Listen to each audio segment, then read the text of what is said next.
La semaine dernière, j'ai fait la connaissance de deux binômes de comédiennes maliennes et belges qui ont monté à Bamako un spectacle avec une metteuse en scène française pour parler de la vie hormonale des femmes, un sujet tabou en Afrique mais aussi en Europe. Je poursuis mon voyage dans la capitale malienne à la rencontre d'artistes engagés. Je vais voir la compagnie Femmes ou Danse, c'est une compagnie de danseurs et avec la danse, ils sensibilisent les enfants à l'écologie. J'ai rendez-vous avec eux dans une école tout près de l'hippodrome. Sanouva est la première société au Mali à proposer aux particuliers et aux entreprises un service complet de tri des déchets en vue de les recycler. Les déchets, surtout plastiques, jonchent toutes les rues de Bamako et même de tout le pays. L'enjeu est aujourd'hui de sensibiliser les jeunes à ne pas jeter les déchets dans la rue et à les trier pour les recycler. Sanouva intervient ainsi directement dans les écoles, comme c'est le cas dans cet établissement spécialisé pour les sourds et les malentendants où je vais les rejoindre. On va se poser la question, d'où vient cette bouteille? Pourquoi on retrouve cette bouteille aujourd'hui dans la cour de l'école? Bonjour. Bonjour. Bonjour.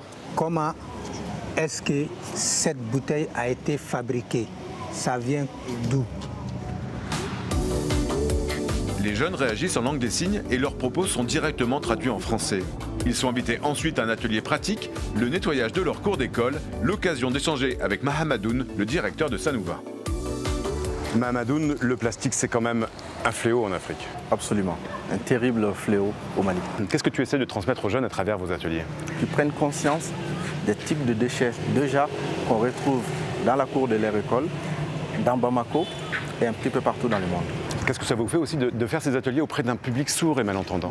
La cible s'inscrit, on va dire, dans une dimension d'inclusion sociale. Tout le monde, tous les jeunes doivent être inclus dans cette on va dire, campagne de sensibilisation pour une transition écologique. Et donc venir dans ce milieu nouveau pour nous, c'est à la fois un challenge, mais aussi une surprise de voir que ces jeunes sont déjà, entre guillemets, informés de l'impact du plastique dans la cour de leur école et qu'ils ont déjà pensé à des solutions. Dans l'atelier, on a vu des jeunes qui pensent déjà à l'utilisation du plastique dans le BTP, par exemple, à travers les gaines qui sont issues du recyclage du plastique, et d'autres qui pensent à des bouilloires, à des bassines, à des assiettes en plastique, à des chaises, à des chaussures en plastique. Donc c'est vrai qu'ils ont déjà une certaine idée de ce qu'on peut faire avec le plastique. Est-ce que tu penses qu'un jour, le Mali, l'Afrique pourra se débarrasser du plastique dans les rues? Absolument. À travers ces jeunes, on voit que l'exemple est là. On voit que l'espoir est là. On voit que ces jeunes ont déjà un début de solution. Donc ça ne peut être que du positif. Et donc la transition est lancée. L'engagement de Sanouva ne s'arrête pas là. L'entreprise soutient aussi un projet artistique intitulé « Plastique toxique partout », initié par Tidiane, un chorégraphe de deux compagnies, Femmes ou Danse au Mali et celle des ateliers Médicis en France. Tidiane vit entre Nantes et Bamako. Avec le soutien du programme Axiculture de l'Institut français, il a pu réaliser une résidence de 15 jours avec les jeunes de l'école pour monter un spectacle de danse et sensibiliser le grand public à la pollution des déchets plastiques. J'assiste à ce spectacle étonnant, un spectacle sans musique car tous ne peuvent pas l'entendre, juste le bruit des plastiques qui volent.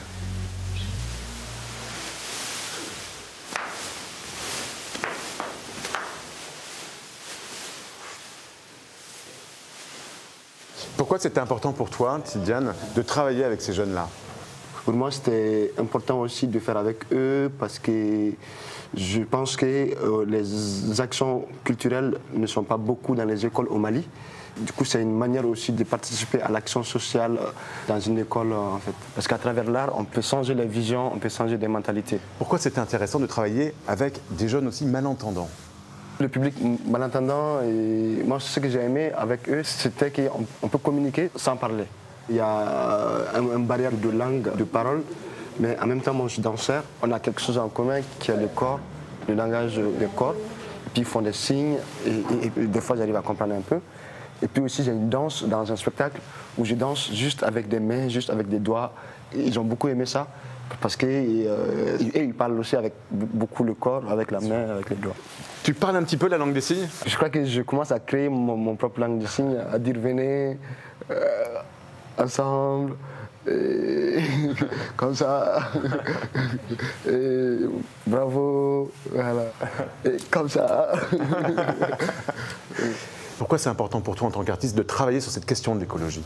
C'était un lien aussi avec la rue de Bamako, où on jette partout, où il y a des montagnes d'ordures en plein centre-ville. C'est à travers ça que j'ai commencé à concevoir le spectacle. Il y a vraiment une installation de sacs plastiques de couleurs bien rangés. Après, il y a le désordre, après, il y a le chaos. Ça reflète beaucoup l'image du monde, en fait, de la surproduction, de l'accumulation des déchets, que ce soit des déchets toxiques, que ce soit des déchets plastiques. Ce n'est pas un problème juste en Afrique, c'est un problème mondial. Mais en Afrique, on le voit beaucoup plus. Dans les rues, en Europe, il y en a beaucoup. Les Européens même, ils envoient les conteneurs de déchets pour être recyclés dans les pays où ils ne sont même pas arrivés à recycler pour eux-mêmes, en fait. Est-ce que tu crois que le rôle de l'artiste, c'est ça aussi, éveiller les consciences? L'artiste est un citoyen, en fait, est un citoyen comme tout le monde. Mon rôle d'artiste, c'est d'informer, de sensibiliser, ou de dénoncer, même sans parler. Bonjour, Bonjour, comment ça va? Bonjour. Ça va super. Super. Je m'appelle Jantou. Je m'appelle Alassane. Mon nom signé. Pourquoi c'était intéressant pour toi de travailler avec Tidiane? Il nous a formés, donc j'ai appris et j'ai pratiqué. J'ai appris les mouvements, mettre en relation le corps et cet élément. J'ai beaucoup appris. Je ne savais pas que j'allais connaître, être formé par Tidiane et en apprendre beaucoup. Tout est visuel et ça prouve que nous, les sourds, nous sommes capables de faire les mêmes choses que les entendants. Nous apprenons les mouvements et nous sommes capables de les reproduire. Mettre en mouvement et être en harmonie avec les sacs. Nous avons appris, progressé et cela nous encourage. Aujourd'hui, vous réfléchissez, quand vous avez un plastique dans les mains, est-ce que vous réfléchissez et vous dites « je ne vais pas le jeter » ? Non, ce n'est pas Non, bien. ce n'est pas bien.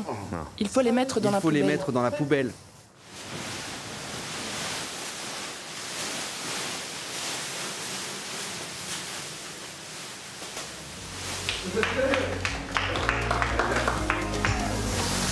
Merci beaucoup Tidiane.